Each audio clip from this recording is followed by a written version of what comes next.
The Discovery Channel has what they call Shark Week. Many of us have heard of this. It's basically a week long of nothing but shark programming content. So here at camInstructor, I've got a big file, and what I'm going to do is hold our version of Shark Week, and we're going to call it something a little bit different, and we're going to go with Ron Week. So basically, from our previous blog video, I talked with Ron, we had a lengthy interview, and at the end of that, we alluded to the fact that there is a Mastercam part that he has prepared for us to go through. So again, it's a little bit lengthy as far as time goes, so I think it's best if I split this up into multiple videos, and I'm going to put out one each day this week, hence Ron Week. Now in this posting, I'm going to leave two Mastercam files, one which will be his file with the example toolpaths, and then one which will be basically a clean file for you to start fresh and practice yourself. So the whole point of this whole process of this file that Ron's created is for you to go and watch what he's done in the videos, but then to go and actually do the things and make your own toolpaths, experiment, and try and learn something from it.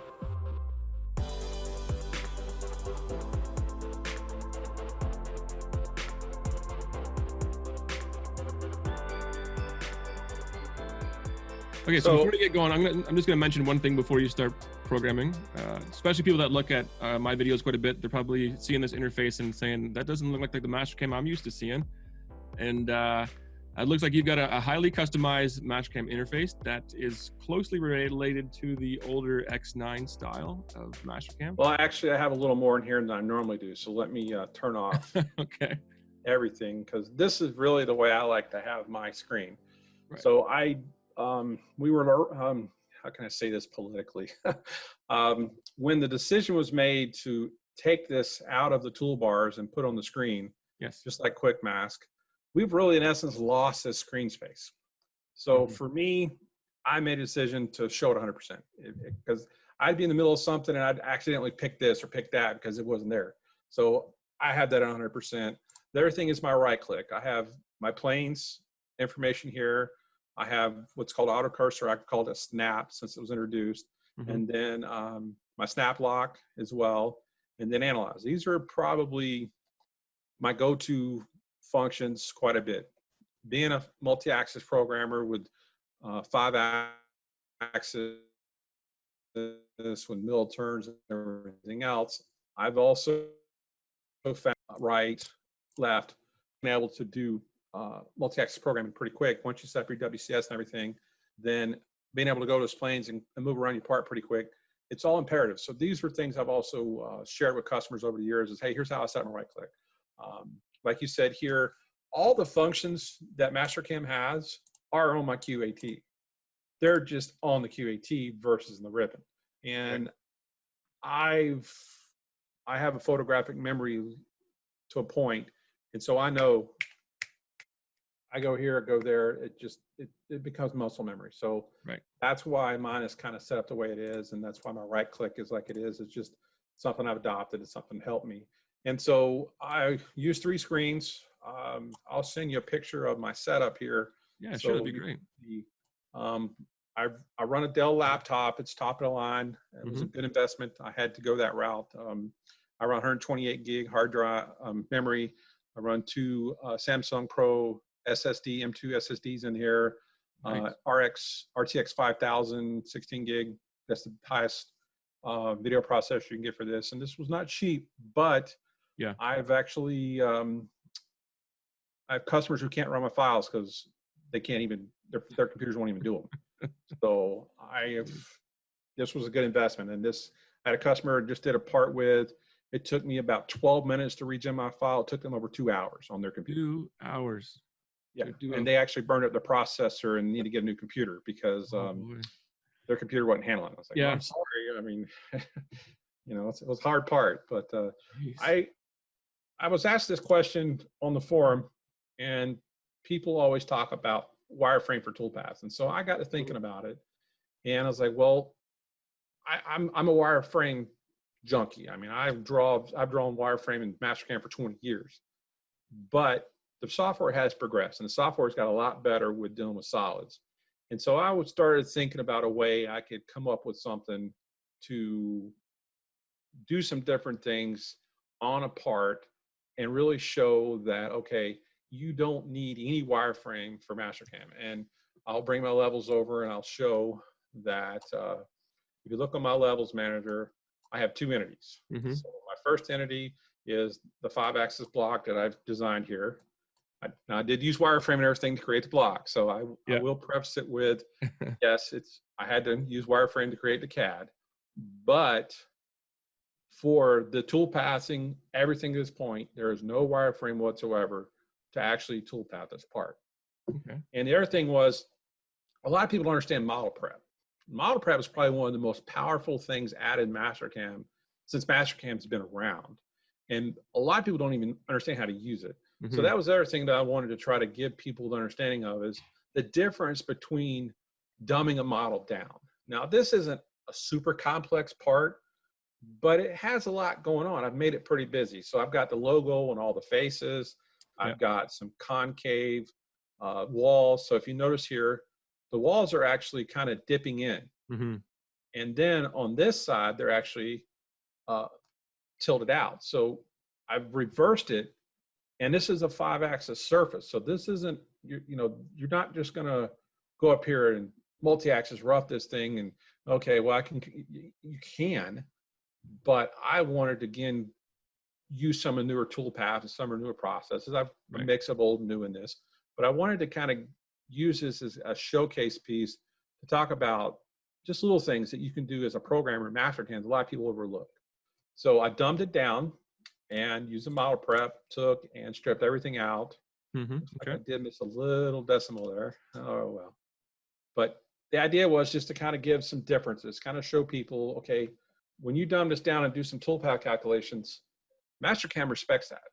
And math is math. And any calculation that requires more variables to do the math, it's going to take longer to figure out. And Mastercam or any software is no different. Right. The more complex the solid, the more complex the toolpath calculation is going to have to be. And it's just like a solid with threads in it. Okay.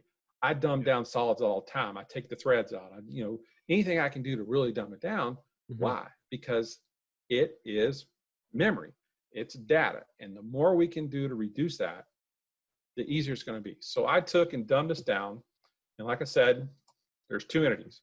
So the one entity is this solid and the other entity is this solid. Right. And that's all there is in this file. Now in our toolpaths, of course, I started with a raw stock and just grabbed a basic raw stock, and I define stock models.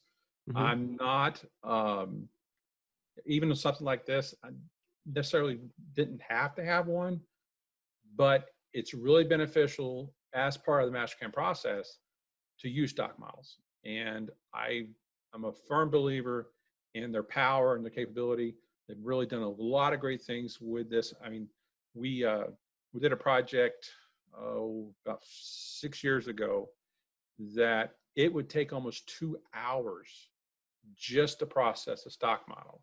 That same file a day, I can do in about 20 minutes. Jeez. So nice. I've seen the progression of 1 gig, almost 2 gig files that have, just extreme amounts of toolpathing and stuff going on. Seen those improvements. And, that's part of the process is, feedback. Right? Hey guys, I've run into this, I've seen this, I've run into that. And anybody can complain, anybody. But being part of the solution is offering help. And that's something I do with CNC software is I give them feedback. And they're always, thank you, Ron. Thank you, Ron. Appreciate the feedback. They don't just, hey, who do you think you are? No, they appreciate it. But if you're over here in your corner having problems, you're not telling somebody, and you want to go somewhere and start complaining, it ain't gonna do you no good. Sorry. Just throw that out there anyway. All right, so I define my raw stock in here, and it's just a basic block. And in some instances, I'll draw a solid. In this case, I did, and I just went in and defined a block, 6.5 by 6 by 7 1/8. This could go on any kind of a apparatus. Wasn't really caring about work holding and such because they want to get too deep into anything. I just want to kind of just throw something together and kind of talk about what you can do with a toolpath. Right. So first thing I do, and again, like I said, I'm pretty anal about my my information. Is okay. My tools. got a stock model operation. I've got my tool 1, tool 2, tool 3A, in process stock model. It takes time. Yep. But I come back to this file in 6 months, or if I'm sharing with somebody else, Exactly. they can look at it and go, okay, well, this tool 1's doing this. Okay, he was doing. Okay. It's not a hodgepodge of stuff thrown together, and I'm hoping you can interpret it. Yeah. It doesn't help anybody if I do that. So I've got my stock model defined, and then the first toolpath is I'm actually roughing it with features and without. Now I've run my font also a little larger because I'm getting older and it's kind of hard to see. So, but I'll bring it down a little bit so they can kind of see a little bit of what's going on here. So I have the toolpath, high-speed toolpath, same toolpath with features and without. Right. And if you notice, one is 1231 KB, Yeah. and the other one is 1094 KB. Now, we're roughing this part. Does it matter if the toolpath gets into all these little crevices and all these little things, and I mean, is it going to help us or hurt us? In my opinion, it's actually going to create more issues down the road if that tool's digging in and going around and having to jump and everything else. And these are the parts of dumbing down your model to help you come up with efficiency. And it's, well, that takes time. Again, if it's a one-off, you don't care, you're trying, okay, but normally it's not the case. Even if 5 parts, if you're going to run just 5 parts, the extra 5 minutes, 10 minutes it may take to dumb this model down to get a better toolpath calculation and a better toolpath on the machine, it's going to pay dividends. Now, again, this is not a really complex part, but we do see a little difference. Now we go to backplot this, we start to see the other difference.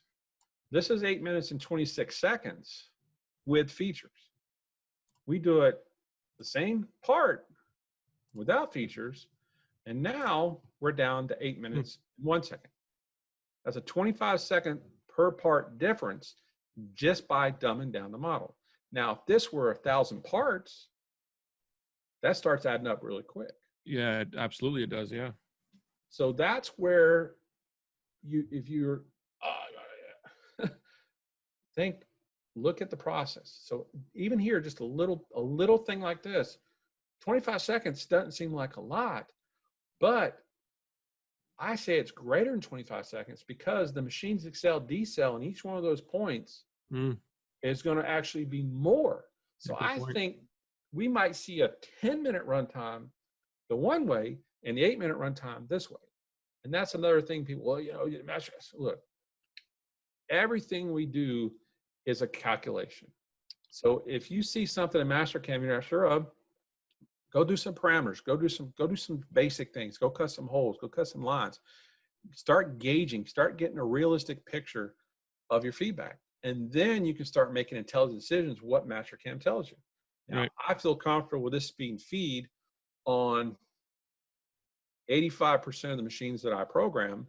This would run just like a habit. I feel about 5% of what this speed and feed is would give us what we expect here. So, but I say it would be greater on all those machines if it's having to accel and decel and go in, and it's just the nature of the beast. And the best equation I can get it is an Indy car on an Indy racetrack going flat out is going to just, but the time you put it on a whatever course and has to stop, accel, decel. Same with machines. We can let it run flat out, boom. But if it has to swap, and that's, you got a 20-ton machine. Yeah, exactly. It's hard to turn. It don't turn all the time, and it's no different what we do. And that's part of the physics. A lot of people don't think about. Well, yeah, you have to think about that for what we do. That's a good point as well, to go back to what you mentioned earlier about this. So you're going to guesstimate a 2-minute cycle time difference. To keep in mind, in reality, you're almost doubling that as well in your end production. So you're not just saving 2 minutes here, you're saving 4 minutes in your overall production world. So yeah, that's a huge difference just by making a different model to drive the toolpath. And it's not really different. It's just taking a tool in Mastercam and using it in a way to help the process. Right. And Okay. again, it's just a little thing. It's not, you know, I've taken, I've taken, I have a part right now that has 30,000 services on it. I took a week on that part and made dumbed down models. And I have 4 iterations of that model for each one of the states. I can't show the part because it's under NDA and everything. But when I went and started doing my roughing, I mean, everything else, I knew I can't even calculate how much I've saved by having the stage models I do for that particular part. Now, again, if it's a block 4 holes in it, no, it's not the same thing. Right. But even just something like this, I mean, this isn't super complicated. This isn't super involved, but there's enough detail here that it really kind of simplifies what I'm saying, because, you know, all I did was just took this, dumbed it down, and in doing so, I created that shape. Okay. So again, I've driven the toolpath, went in and picked all my surfaces and everything, all from solids. The model geometry is all driven that way. Toolpath control, boundary chains, bottom of the part. And then I went in there and put an offset distance of 8 inches in there. And I think this is probably where one part of the Mastercam software a lot of people struggle with. And the containment boundary is a recommendation. It's not the, okay, this is the boundary. The containment is the area in which you want this toolpath to work in. Now, if I didn't define a stock model, this would become very important, because now the boundary is what Mastercam looks to the toolpath to part. But with a stock model, the stock model's intelligence in the software becomes key. And when we go in here and define that stock in our operation, now software is going, okay, here's my window to work in, nice and big area, but here's what I'm actually worried about. Without it, then yes, the toolpath would say, okay, I'll cut an 8-inch window. That's what you want me to cut, I'll cut it. But the stock model creates the actual defined parameter or shape to actually cut. So when we toolpath it and we go through it, then we can see we get the efficiency of everything we want. And again, this isn't a super complex part. I could have went at this with an end mill.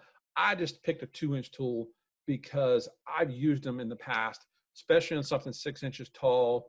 I can go at it. I can go at it pretty crazily. I mean, I was on a machine, like I was telling you, that part I did 40-hour roughing time.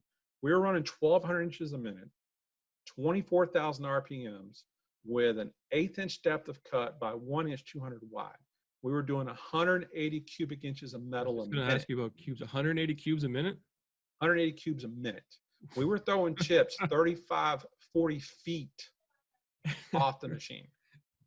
How do you deal with all those chips? They had to bring in 4 people to actually shovel all the chips out of the machine after a shift, because that's insane. The machine couldn't keep up. That's insane. Yeah. And yeah, it was quite a thing to see. Wow. So that, you know, again, all I was trying to do is just give some examples, you know, go through and, you know, but I'm anal on some things about, like, my holder. I don't know how many times I get a file from somebody and they take time to find a holder. Look, your holder, you just don't throw a tool up in a spindle without a holder and say, here, run. Okay. Mastercam's no different. If we really want to come up with our best method, again, there's tons of libraries. There's tons of things out there. Take the time to define it. You'll go through your shop, measure it, because this is probably one of the misused parts or unused parts of the software that I see a lot of people do, is not do this. And it's like, look, if you're going to run this in your shop, it's imperative that you have what you need to do it. If you don't, what? You're leaving money on the table. Yeah. I crashed it. I did this. What, you define your holder? No. So I like to go through and, you know, define my holders, make sure everything's good. This is one of my generic ones. I have a lot of different custom ones in there, and, you know, define a holder. Here we go. So that's just one part of it. So that's where we're going to cut this first video off at, and tomorrow we're going to hop into the next section of this video, and that's where we're going to hop into the 5-axis flow, parallel, and morph toolpaths.